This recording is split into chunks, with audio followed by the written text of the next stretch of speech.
बाटे दिलवा में सरधाया पार राजा जी बाली बलिया से चाहिए हमारे राजा जी बाली बलिया से चाहिए हमारे राजा जी बाली बलिया से छपरा से छागलिया बनारस वाली साड़ी। ये गाने का डिमांड उन्हीं का था भैया का। और कहना है कि छपरा से छागलिया बनारस वाली साड़ी। नई नई शादी हुई है और भाभी बोल रही है भैया से जौनपुर से झुमका ऑर्डर आज करवा दे। तो देखिए हर एक बीवी का ख्वाहिश होता है और कहती हैं कि बाटे दिलवा में सरधाया पार राजा जी।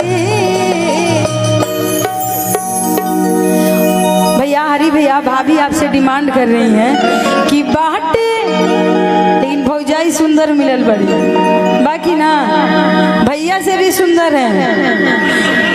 और कहना है कि बाटे दिलवा में सरधाया पार राजा जी बाली बलिया से चाहिए हमारे राजा जी बाली बलिया से चाहिए हमारे राजा जी बाली बलिया से चाहिए।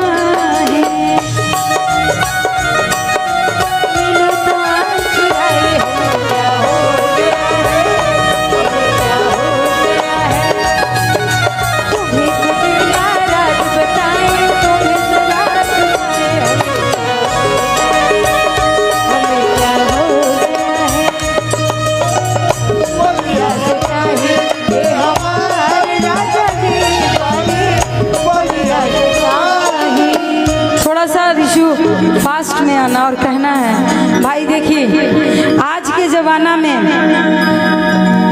जेकर शादी हो जाता वो समझ कि आदमी बन गई और जेकर शादी नहीं के भइल रहल वो आदमी ना वो जानवरों से बदतर बा। और कहे के बा नया नया शादी भइल बा हरी भैया के और उनका वाइफ के। भाभी भोजपुरी समझ में आती है आपको? बिल्कुल भी नहीं। हाँ भाभी को भोजपुरी नहीं आता लेकिन जो मैं गाना गा रही हूँ वो आता है इनको। तो ये बहुत बड़ी बात है। और कहना है कि एगो मेहरारू तनी सा फास्ट में आओ हई गाना सुन ले बनी रहुआ मतलब ये गाना सुनी है छाने छाने बदले नहीं सुनी है? अच्छा दिल्ली वाली है। हम भी तो दिल्ली से ही आज चल के आए हैं लेकिन कोई बात नहीं। अच्छा ये मामा जी के लिए गाली भोजपुरी समझ में आता है ना आपको?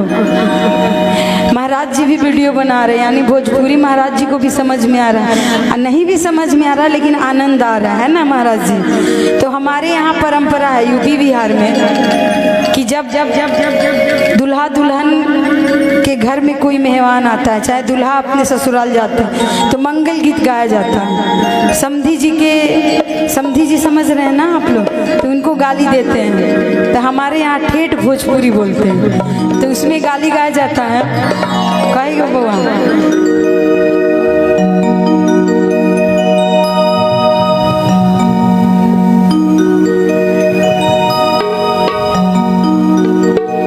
और देखिए भैया आपकी सासू आई हैं कहाँ है वो?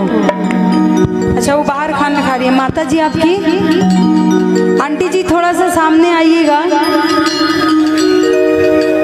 हाँ अंकल